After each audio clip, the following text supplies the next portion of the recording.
7, 6, 5, 4, 3, 2, 1. You'll never have the sacred stone. Oh, this you crazy mother.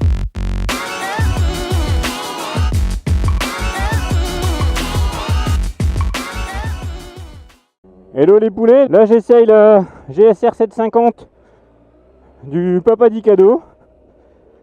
Alors déjà première impression en montant à bord, c'est qu'on est quand même vachement orienté sur l'avant. Les cale-pieds sont vachement hauts, on est vachement position de crapaud quoi. Oh l'embrayage il est souple, oh ça change de la MT quoi.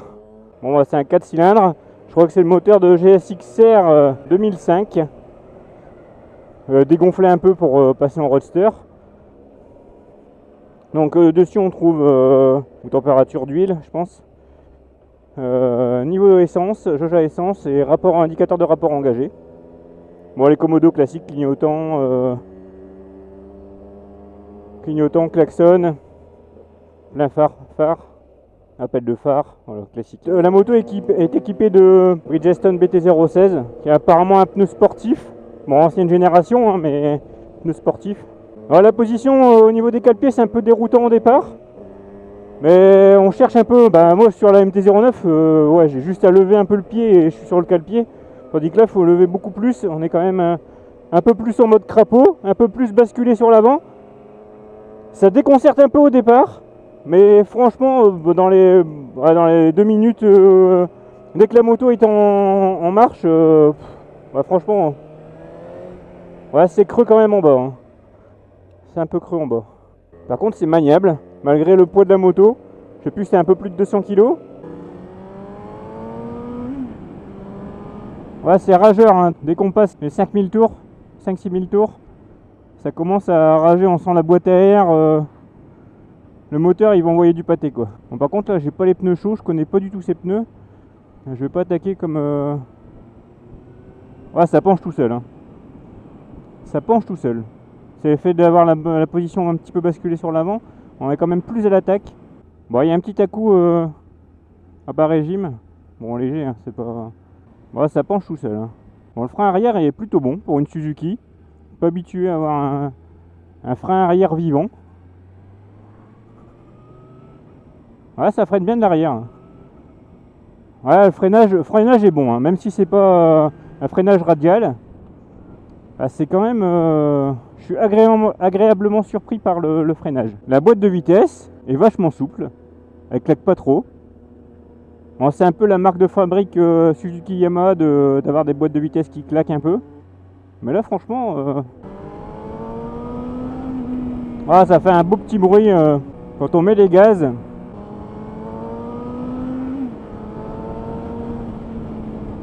On sent que ça devient rageur. C'est pareil, suspension agréablement surpris. C'est pas souple.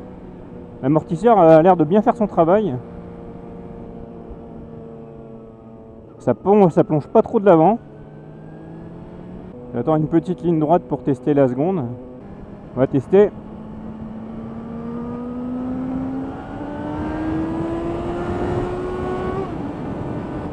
Ouais, petit 140-150. Franchement, c'est pas désagréable du tout. Hein. Après, en couple...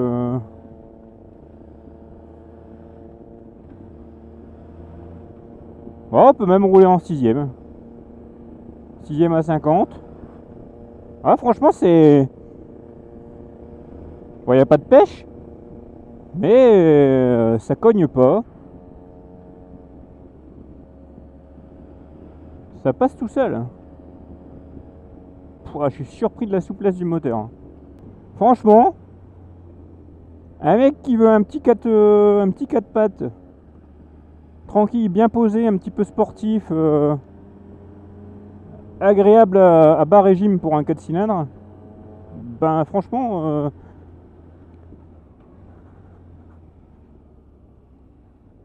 ça me ferait même presque changer d'avis sur les 4 cylindres.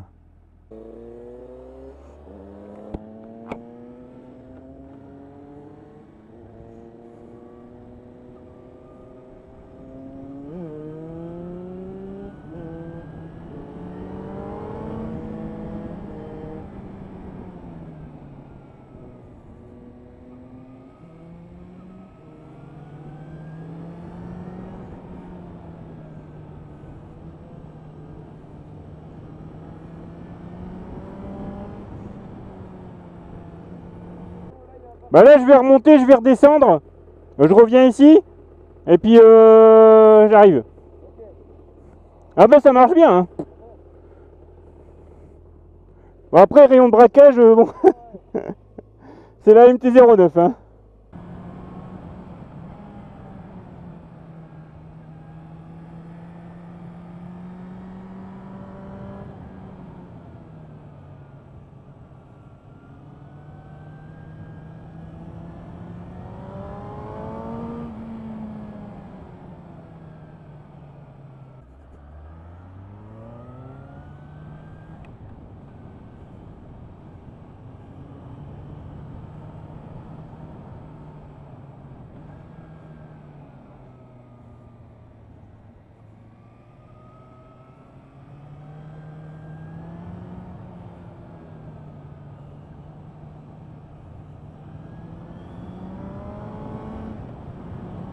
Ah c'est...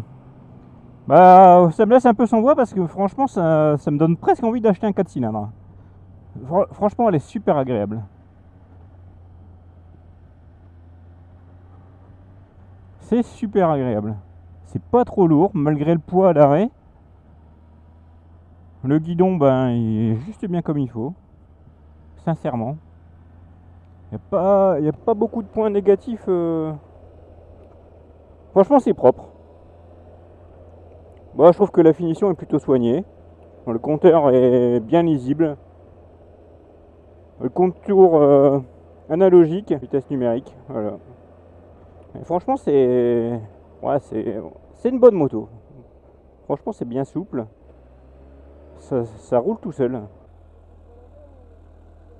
Mais regarde les bandes de peur. Hein?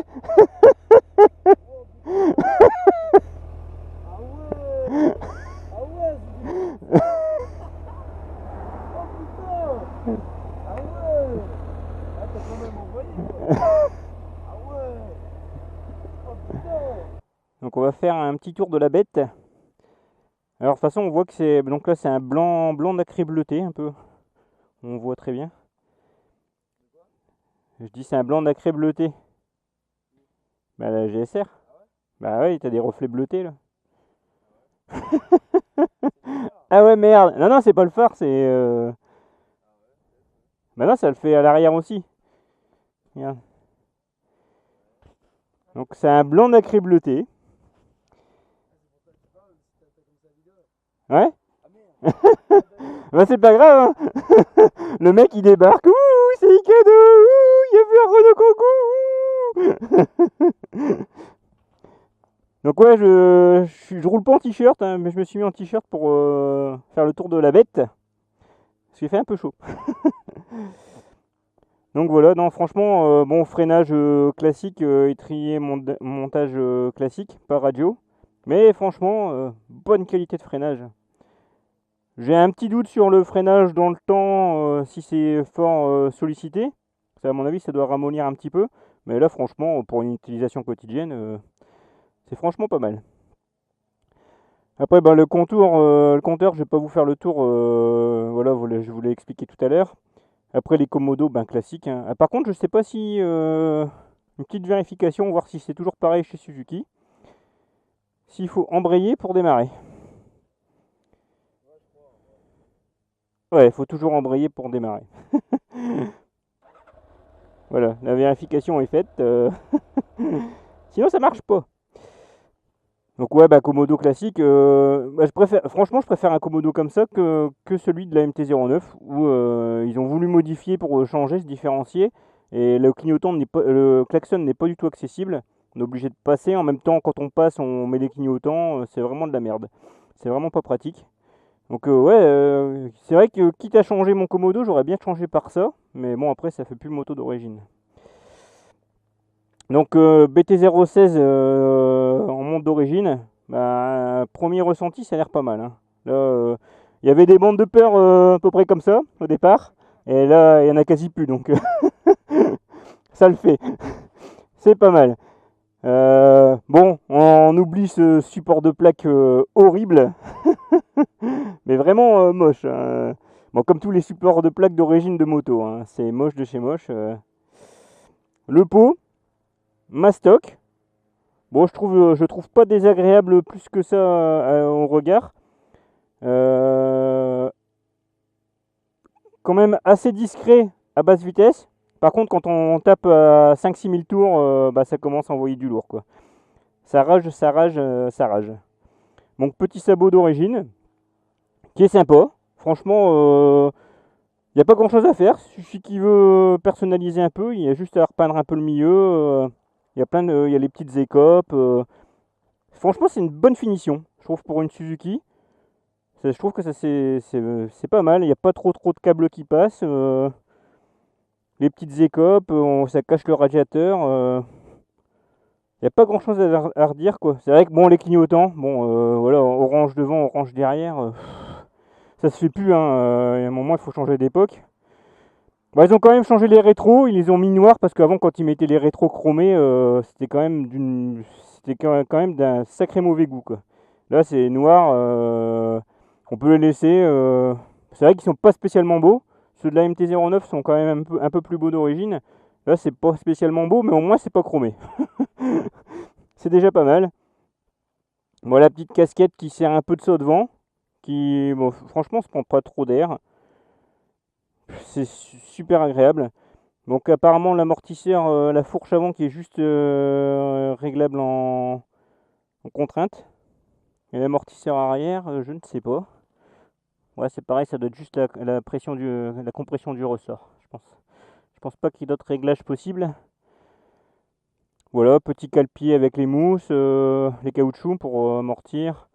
Bon, voilà, franchement, c'est propre. Bah, j'ai pas grand chose à dire, quoi. Bon, c'est vrai que ce câble-là, il aurait pu le camoufler un peu plus. Un peu plus dans le cadre. Pareil, ça aussi. Ouais, c'est les seuls points négatifs. L'arrière, au niveau freinage, bon, bah, c'est un freinage classique. Après, le bras oscillant, c'est un bras oscillant classique, hein. À mon avis, c'est un peu le même style que les SV, les Gladius et tout. C'est le bras oscillant basique. Mais bon, il fait son taf. Les amortisseurs sont bons. Franchement, la moto est homogène, quoi. Donc ouais, la personne qui passe d'un permis A2 au permis A, qui veut se faire un petit 4 cylindres pas trop puissant, bah franchement, on peut partir sur ça, hein. Sérieusement, c'est une très bonne moto, hein. Franchement, j'étais anti 4 cylindres. Et avec ça, ça me raccorde un petit peu avec les 4 cylindres. Et j'aime bien, c'est le moteur, en fait, quand j'ai essayé la moto, la GSX-R de Mojo, on retrouve un peu ce moteur-là. Un peu plus coupleux, un peu plus souple à basse vitesse, mais la même rage quand on monte dans les tours, et franchement, c'est agréable. Bon, après, passager, j'ai pas testé, mais quand on voit un peu le truc, bon, en hauteur comme ça, on doit s'en prendre plein la gueule. Ça doit pas forcément être agréable. Les cale-pieds, voilà. Bah, l'avantage, c'est bien c'est que les cale-pieds sont bien écartés. Donc, quand on pose le pied, quoique, ouais, on doit vite taper dedans quand même. Si on se met vraiment à l'attaque, ouais, ça doit peut-être un peu gêner. Bon, c'est un peu le problème des rosters compacts avec passagers. Quand on veut prendre quelqu'un, ben, il faut rapprocher les cale-pieds. Et quand on a des grands panards, ben, on tape un peu dans les repose-pieds arrière. Bon, après, voilà. Voilà, celle conducteur, ben, franchement, elle est bien moelleuse, quoi. Franchement, on voit que c'est bien moelleux. Franchement, il n'y a pas beaucoup de défauts sur cette moto. Pour moi, c'est un excellent 4 cylindres. Ça envoie du pâté, de toute façon c'est ce qui a fait son succès. Si les gens achetaient pas mal ça, c'est que déjà c'est une belle gueule, c'est facilement personnalisable, et bah ça marche bien, quoi. Donc sur ce, moi je vous laisse. J'ai fini mon petit test de la GSR 750. A très bientôt pour une prochaine vidéo. Ciao les poulets.